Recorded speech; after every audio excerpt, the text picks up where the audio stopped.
ಕರ್ನಾಟಕದ ಪರಿಶಿಷ್ಟ ಜಾತಿ ಮತ್ತು ಪರಿಶಿಷ್ಟ ಆಯೋಗದ ಅಧ್ಯಕ್ಷನಾಗಿ ನಮ್ಮ ಎಲ್ಲ ಸದಸ್ಯರ ಜೊತೆಗೂಡಿ ನಮ್ಮ ಸಂಪೂರ್ಣ ಆಡಳಿತ ಆಯೋಗದ ಆಡಳಿತ ಇಲ್ಲಿಗೆ ಬಂದಿದೆ.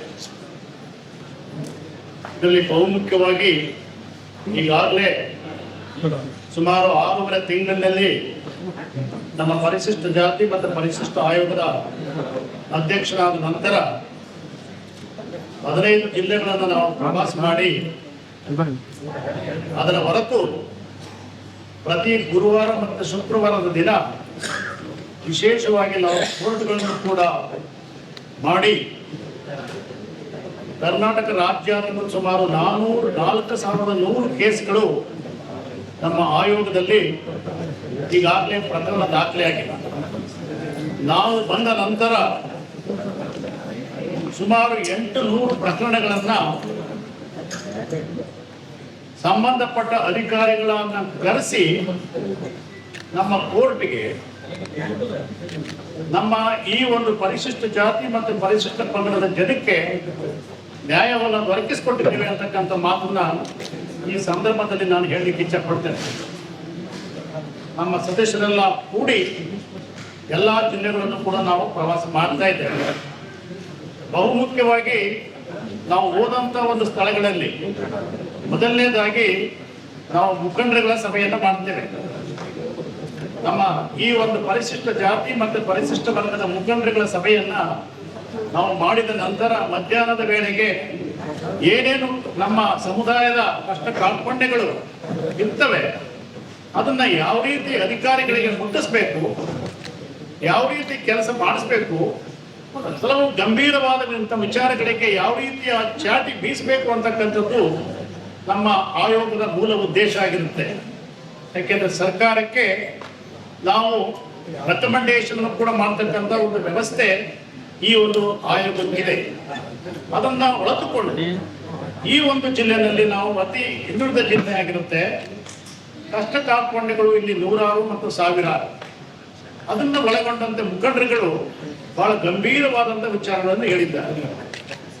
ಶೈಕ್ಷಣಿಕ ವಿಚಾರದಲ್ಲಿ ಪರಿಶಿಷ್ಟ ಜಾತಿ ಮತ್ತು ಪರಿಶಿಷ್ಟ ವರ್ಗಗಳಿಗೆ ಸಿಗಬೇಕಾದಂಥ ಸೌಲಭ್ಯಗಳು, ಅದರಲ್ಲೂ ಕೂಡ pre matric and post matric ವಿಚಾರಗಳಲ್ಲಿ ಹಾಸ್ಟೆಲ್ಗಳಲ್ಲಿ ಆಗಬೇಕಾದಂಥ ಕೆಲಸಗಳು, ಇದ್ರ ಬಗ್ಗೆ ಬಹಳ ಗಂಭೀರವಾಗಿ ಹೇಳಿದ್ದಾರೆ. ಅರ್ಥಾತ್ ಈಗ ಮಕ್ಕಳು PUC ಓದ್ತಕ್ಕಂಥ ಒಂದು ಸಂದರ್ಭದಲ್ಲಿ ಅವರಿಗೆ ನೀಟ್, CET, JEE ಮತ್ತೆ ಕಾಂಪಿಟೇಟಿವ್ ಎಕ್ಸಾಮಿನೇಷನ್ ಮಾಡತಕ್ಕಂಥ ವ್ಯವಸ್ಥೆಗಳು ಈ ಜಿಲ್ಲೆಯಲ್ಲಿ ಇವತ್ತು ಕೂಡ ಪರಿಶಿಷ್ಟ ಜಾತಿ ಮತ್ತು ಪರಿಶಿಷ್ಟ ವರ್ಗದವರಿಗೆ ಇಲ್ಲವೇ ಇಲ್ಲ. ಇದನ್ನ ನೀವು ಗಂಭೀರವಾಗಿ ಪ್ರಯತ್ನಿಸಿ ಸರ್ಕಾರದ ಗಮನವನ್ನು ತರಬೇಕು ಅಂತಕ್ಕಂಥ ಮಾತುಗಳನ್ನ ಹೇಳಿದ್ದಾರೆ. ಇದರ ಹೊರತು ಹಾಸ್ಟೆಲ್ಗಳಲ್ಲಿ ಹೆಣ್ಣು ಮಕ್ಕಳಿರ್ತಕ್ಕಂಥ ಹಾಸ್ಟೆಲ್ಗಳಲ್ಲಿ, ಅದರಲ್ಲೂ ಕೂಡ ಕಡು ಬಡವರು ಇರ್ತಕ್ಕಂಥ ಹೆಣ್ಣು ಮಕ್ಕಳು ಇರ್ತಾರೆ. ಅಂತ ಹಾಸ್ಟೆಲ್ಗಳಲ್ಲಿ ಏನು ವಾರ್ಡನ್ಗಳ ಕೊರತೆ ಇದೆ, ಹೆಣ್ಣು ಮಕ್ಕಳ ಹಾಸ್ಟೆಲ್ ಇರ್ತಕ್ಕಂಥ ವಾರ್ಡನ್ಗಳ ಕೊರತೆ, ಅದನ್ನ ಬಹಳ ಗಂಭೀರವಾಗಿ ತೆಗೆದುಕೊಂಡು ನೀವು ಅದನ್ನು ಪರಿಶೀಲನೆ ಮಾಡಿ ಸರ್ಕಾರಕ್ಕೆ ಒತ್ತಾಯಪೂರ್ವಕವಾಗಿ ರೆಕಮೆಂಡೇಶನ್ ಮಾಡಲೇಬೇಕು. ಅಲ್ಲಿ ಬಹಳ ಕೆಟ್ಟದಾಗಿ ವ್ಯವಸ್ಥೆ ನಡೀತಾ ಇದೆ ಅಂತಕ್ಕಂಥ ಮಾತುಗಳನ್ನು ಕೂಡ ಹೇಳಿದ್ದಾರೆ. ಇದು 2ನೇ ವಿಚಾರ.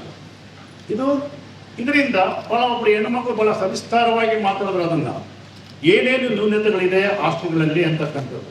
ಆಮೇಲೆ ಎಲ್ಲವೂ ಕೂಡ ಬಾಡಿಗೆ ಕಟ್ಟಡದಲ್ಲಿ ನಡೀತಾ ಇರ್ತಕ್ಕಂಥ ಒಂದು ವ್ಯವಸ್ಥೆ ಆದ್ದರಿಂದ ಅದಕ್ಕೆ ಅದರಲ್ಲಿ ಸಂಪೂರ್ಣವಾದಂಥ ಸೌಲಭ್ಯ ದೊರೀತಾ ಇಲ್ಲ.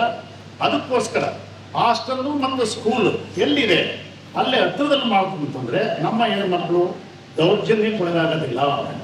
ಎಷ್ಟೋ ಕಡೆ ಹಾಸ್ಟೆಲ್ಗಳಲ್ಲಿ ಪೋಸ್ಕೋ ಕೇಸ್ಗಳು ನಡೆದು ಗರ್ಭಿಣಿಯರಾಗಿರ್ತಕ್ಕಂಥ ಸಂದರ್ಭವೂ ಕೂಡ ನಾವು ಕಂಡಿದ್ದೇವೆ. ಇದನ್ನ ನಾವು ಗಂಭೀರವಾಗಿ ಅವಲೋಕನ ಮಾಡಿ ಬರ್ತಕ್ಕಂಥ ದಿನಗಳಲ್ಲಿ ಇನ್ನು ಮುಂದೆ ಯಾವುದೇ ತರವಾದಂಥ ಇತರ ಕಂಡು ಬರ್ತದೆ ಅಂತ ಅಧಿಕಾರಿಗಳನ್ನ ನಿರ್ದಾಕ್ಷಿಣ್ಯವಾದ ಗಮನ ತೆಗೆದುಕೊಂಡು ಅವರಿಗೆ ಸರ್ಕಾರದ ಗಮನವನ್ನು ಸೆಳೆದು ಅಧಿಕಾರಿಗಳಿಗೆ ನಿರ್ದಾಕ್ಷಿಣ್ಯವಾಗಿ ಆಯೋಗ ಗಂಭೀರವಾಗಿ ಅವರಿಗೆ ಸೀರಿಯಸ್ ಆಕ್ಷನ್ ತಗೊಳ್ತಕ್ಕಂಥ ಮಾಹಿತಿಯನ್ನು ಕೊಟ್ಟಿದ್ದೇವೆ. ಇದು ಒಂದು ಕಡೆ. ಇನ್ನು 4ನೇದಾಗಿ ಹಲವಾರು ವಿಚಾರಗಳಲ್ಲಿ ಬಾಬಾ ಸಾಹೇಬ್ ಅಂಬೇಡ್ಕರ್ ಅವರ ಅಥವಾ ಜಗಜೀವನ್ ರಾಮ್ರವರ ಅಥವಾ ವಾಲ್ಮೀಕಿ ಭವನಗಳು ಇವತ್ತು ಕೂಡ ಸುರಕ್ಷಿತವಾಗಿ ಇಲ್ಲದೇ ಇರ್ತಕ್ಕಂಥದ್ದು ಕೂಡ ನನ್ನ ಗಮನವನ್ನು ಸೆಳೆದಿದ್ದಾರೆ.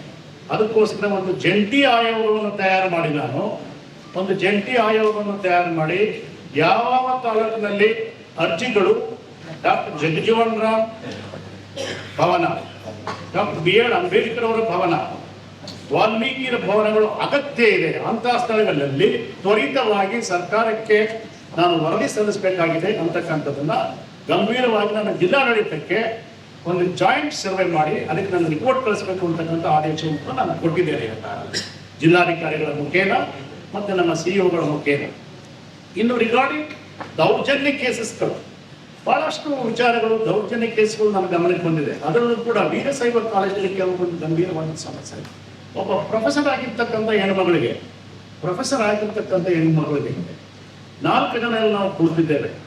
4 ಜನರ ಹೆಸರನ್ನು ಕೂಡ ಹೇಳಿ 5ನೇ ಹೆಣ್ಮಗಳು ಆಕೆ ಪರಿಶಿಷ್ಟ ಜಾತಿಗೆ ಅನ್ಟಚಬಲ್ ಕಮ್ಯುನಿಟಿ ಸೇರಿದವ ಅವಳ ಹೆಸರನ್ನು ಹೇಳಿದ್ರೆ ಕೂಡ ಅವರಿಗೆ ವಾಪಸ್ ಕಳಿಸಿರ್ತಕ್ಕಂಥ ಒಂದು ವ್ಯವಸ್ಥೆ ನಾವು ಗಂಭೀರವಾಗಿ ನಾವು ಸಮಾಲೋಚನೆ ಮಾಡಿದ್ದೇವೆ.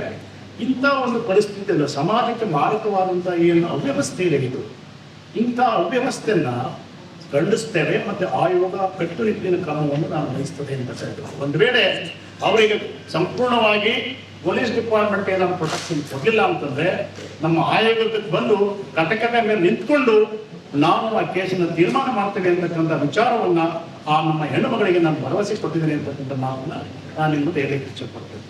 ಇದಲ್ಲದೆ ಹಲವಾರು ಗಂಭೀರವಾದಂಥ ವಿಚಾರಗಳು, ಪರಿಶಿಷ್ಟ ಜಾತಿ ಮತ್ತು ಪರಿಶಿಷ್ಟ ವರ್ಗಗಳ ವಿವಿಧ ಇಲಾಖೆಗಳಿಗೆ 31 ಇಲಾಖೆಗಳಿಗೂ ಕೂಡ ಈ ಒಂದು ವರ್ಗದ ಹಣ, ಪರಿಶಿಷ್ಟ ಜಾತಿ ಮತ್ತು ಪರಿಶಿಷ್ಟ ವರ್ಗದ ಹಣ 31 ಇಲಾಖೆಗಳು ಕೂಡ ಹೋಗುತ್ತೆ.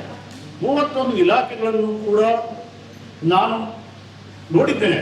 15 ಜಿಲ್ಲೆಗಳಲ್ಲೂ ಕೂಡ ನಾನು ಈ ಸಂಪೂರ್ಣವಾಗಿ ವಾಸ್ತವವನ್ನು ನೋಡಿದ್ದೇನೆ. ಹಲವಾರು ಕಾಮಗಾರಿಗಳು ಒಂದಕ್ಕೊಂದು ಮಿಕ್ಸ್ ಆಗಿದೆ. ದಾರಿಗಳು ಪರಿಶಿಷ್ಟ ಜಾತಿಗೆ ಮತ್ತು ಪರಿಶಿಷ್ಟ ವರ್ಗಗಳಿಗೆ ಸೇರುವಂತ ಕಾಮಗಾರಿಗಳು ಮಾಡದೇ ಇದ್ರೂ ಕೂಡ ಬಿಲ್ ತಗೊಂಡಿರ್ತಕ್ಕಂಥ ವ್ಯವಸ್ಥೆ ಇದೆ. ರೆವಿನ್ಯೂ ಅದರಲ್ಲಿ ಪರಿಶಿಷ್ಟ ಜಾತಿ ಮತ್ತು ಪರಿಶಿಷ್ಟ ವರ್ಗಗಳ ಇಲಾಖೆಯಲ್ಲಿರ್ತಕ್ಕಂಥ ಹಣ ದುರುಪಯೋಗವಾಗಿದೆ, ಮಿಕ್ಸ್ ಆಗಿರ್ತಕ್ಕಂಥ ವ್ಯವಸ್ಥೆ ಇದೆ. ಅಂಥದನ್ನ ನೀವು ಯಾವ ರೀತಿ ತಡೆಗಟ್ಟಲಿ ಅಂತ ಜನಸಂಘವು ನನಗೆ ಕೇಳಿದ್ರು. ಅದಕ್ಕೋಸ್ಕರ ನಾನು ಹೇಳಿದ್ದೀನಿ 2023-24, 2024-25, 2025-26 ಇವು 3 ಟೈಮ್ನಲ್ಲೂ ಕೂಡ ಏನು ಪರಿಶಿಷ್ಟ ಜಾತಿ ಮತ್ತು ಪರಿಶಿಷ್ಟ ವರ್ಗದ ಹಣ ವಿವಿಧ ಇಲಾಖೆಗಳಲ್ಲಾಗಿದೆ, ಅಂತ ಹಣ ಎಲ್ಲೆಲ್ಲಿ ಖರ್ಚಾಗಿದೆ, ಕಾಮಗಾರಿಗಳಿಗೆ ಎಷ್ಟು ಮಟ್ಟಿಗೆ ಖರ್ಚಾಗಿದೆ, ಅಂತ ಹಣಗಳನ್ನ ಯಾವ ಹಣದಿಂದ ನೀವು ಖರ್ಚು ಮಾಡಿದ್ದೀರಿ ಅಂತಕ್ಕಂಥದ್ದನ್ನ ನಾಮಫಲಕವನ್ನು ಹಾಕ್ಲೇಬೇಕು ನೀವು ಅಂತಕ್ಕಂಥ ಆದೇಶವನ್ನು ನಾನು ಈಗಾಗಲೇ ಹೊರಡಿಸಿದ್ದೇನೆ. ಈ ಜಿಲ್ಲೆಗೂ ಕೂಡ ಅದನ್ನೇ ಹೇಳಿಲ್ಲ. ಕಾಮಗಾರಿಗಳು ಮಾಡಿದ ಮೇಲೆ mixing of the work should not happen. ಅದಕ್ಕೋಸ್ಕರ ನಾವು ನಾಮಫಲಕವನ್ನು ಅಳವಡಿಸಲೇಬೇಕು ಅಂತಕ್ಕಂಥದ್ದು ಹೇಳಿಲ್ಲ. ಇನ್ನು ಪೌರ ಕಾರ್ಮಿಕರ ವಿಚಾರಕ್ಕೆ ನಾವು ಬಂದಾಗ ನಗರಸಭೆ ಮತ್ತು ಕೆಲವಷ್ಟು ಆಡಳಿತ ವರ್ಗಗಳು ಪೌರ ಕಾರ್ಮಿಕರಲ್ಲಿ ಉಪಯೋಗಿಸ್ತಕ್ಕಂತಹ ಏನು ಸಂಪೂರ್ಣವಾಗಿ ಜಿಲ್ಲೆನಲ್ಲಿ ಕಲೆಕ್ಟ್ ಮಾಡುತ್ತದೆ ಅಮೌಂಟ್, ಟ್ಯಾಕ್ಸ್ ಅಂತ ಹೇಳ್ತೇವೆ. ಟ್ಯಾಕ್ಸ್ ಮೂಲಕ ಅಮೌಂಟ್ ಒಂದ್ ಕಡೆ ಕಲೆಕ್ಟ್ ಆಗುತ್ತೆ, ಮತ್ತೆ ನಗರಾಭಿವೃದ್ಧಿ ಕೋಶದಿಂದ ಕೂಡ ಒಂದಷ್ಟು ಹಣ ಬರುತ್ತೆ. ಅದನ್ನ ಅರ್ಥ ಮಾಡ್ಕೊಂಡೇ ಎಷ್ಟೋ ಸಂದರ್ಭಗಳಲ್ಲಿ ಇಲ್ಲಿಯೂ ಕೂಡ ಪರಿಶಿಷ್ಟ ಜಾತಿ ಮತ್ತು ಪರಿಶಿಷ್ಟ ವರ್ಗಕ್ಕೆ ಇಟ್ಟಿರ್ತಕ್ಕಂಥ ಹಣದಲ್ಲಿ ಪೌರ ಕಾರ್ಮಿಕರಿಗೆ ಸಂಬಳವನ್ನು ಕೊಟ್ಟಿರ್ತಕ್ಕಂಥ ವ್ಯವಸ್ಥೆ ಇದೆ. ಪೌರ ಕಾರ್ಮಿಕರು ಸಮಾಜದ ಹಿತಾಸಕ್ತಿಯನ್ನು ಕಾಪಾಡ್ತಕ್ಕಂಥ ಜನ.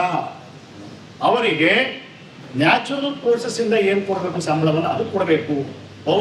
ಈ ಸಮಾಜದಲ್ಲಿರ್ತಕ್ಕಂಥ SC, ST, SC, PTSP ಆಗಿರ್ತಕ್ಕಂಥ ದುಡ್ಡನ್ನು ಅವರು ಖರ್ಚು ಮಾಡಬಾರದು. ಅವರಿಗೆ ಏನಿದ್ರು ಕೂಡ ಅವರ ಮೂಲಭೂತ ಸೌಕರ್ಯಗಳಿಗೆ ಮಾತ್ರ ಖರ್ಚು ಮಾಡಬೇಕು, ಅದರಲ್ಲಿ ಸಂಬಳಕ್ಕೆ ಮೀಸಲಿಡಬಾರದು ಅಂತಕ್ಕಂಥ ಆದೇಶವನ್ನು ನಾನು ಹೇಳಿದ್ದೇನೆ. ಬಳ್ಳಾರಿಯ ನಿರಂತರ ಸುದ್ದಿಗಾಗಿ ಬಳ್ಳಾರಿ ಬೆಳಗಾಯಿತು ಚಾನೆಲ್ನ ಸಬ್ಸ್ಕ್ರೈಬ್ ಮಾಡಿ ಹಾಗೂ ಬೆಲ್ ಐಕಾನ್ ಒತ್ತಿ.